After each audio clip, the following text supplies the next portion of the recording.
Welcome to episode 95 of our study of Robert Greene's The Law of Human Nature. Imagine you're upset with someone for something they did. Maybe they used you, ignored your feelings, or kept doing something that bothered you.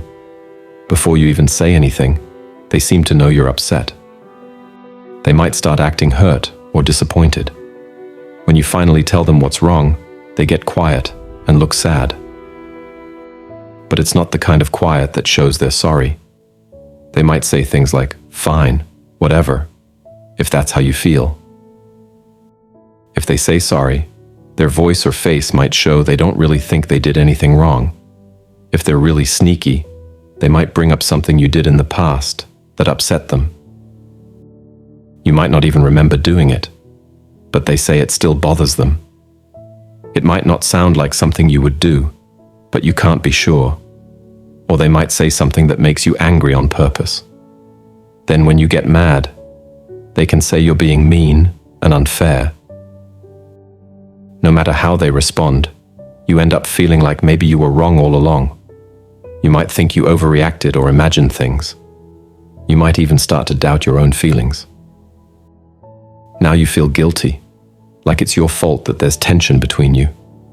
You tell yourself to think harder next time, so this doesn't happen again. To make things worse, these tricky people are often really nice to everyone else. They only play these games with you because they want to control you. If you try to tell other people how confused and angry you feel, they might not believe you. This makes the blame shifting work even better. This strategy is a way for people to hide their bad behavior and avoid criticism. It makes others scared to call them out on what they're doing. This way, they can control your emotions and do whatever they want without getting in trouble. They know that many of us have felt guilty easily since we were little kids, and they use this against us. You'll see this most often in close relationships, but it can happen at work too. Some people are so sensitive to criticism that they create a big drama if anyone tries to confront them. This makes others not want to say anything to them. To deal with this, you need to see through their tricks and not let it affect you. Don't try to make them angry. That's not the goal. Don't get caught up in a back and forth of blaming each other. They're better at this game than you are, and they like seeing you upset. Stay calm and be fair. If you think you did something wrong too, it's okay to admit that. Remember, it's really hard to get people like this to think about their behavior and change it. They're too sensitive for that. What you want is to be able to see what they're doing clearly and step back from it. To help with this, try to trust your feelings. When they're bothering you, write down what they're doing. This can help you remember later. Maybe you'll realize you are overreacting. But if not, you can look at these notes later to remind yourself that you're not crazy and to stop their blame shifting in its tracks. If you don't let them shift the blame, they might stop trying this trick. If they don't stop, it's best to spend less time with them if you can.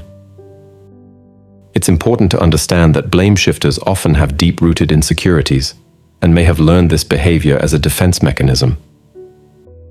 While this doesn't excuse their actions, it can help you approach the situation with more empathy and patience. However, your own emotional well-being should always be the priority. In some cases, professional help might be beneficial, either for yourself to learn coping strategies or for both parties if the blame shifter is willing to address their behavior. Remember, it's not your responsibility to fix someone else's problematic behavior, but you can control how you respond to it. Lastly, building a strong support network of trusted friends or family members can be invaluable when dealing with a blame shifter. These individuals can offer outside perspectives and emotional support, helping you maintain your sense of reality when it's being challenged. Just be sure to choose confidants who are good listeners and won't escalate the situation by confronting the blame shifter directly. We're now accepting a special kind of donation, your likes. Each one gives us the motivation to keep creating top-notch content for you. If something in this video resonated with you, share your thoughts and personal experiences in the comments below, your insights could be valuable to someone else. Now, a quick reminder. Make it a habit to learn something beneficial every day. Remember, the content you consume is like food for your brain. Be intentional about it. Otherwise, the algorithm might end up influencing your thoughts. Give it some thought. And finally, don't forget to subscribe to our channel.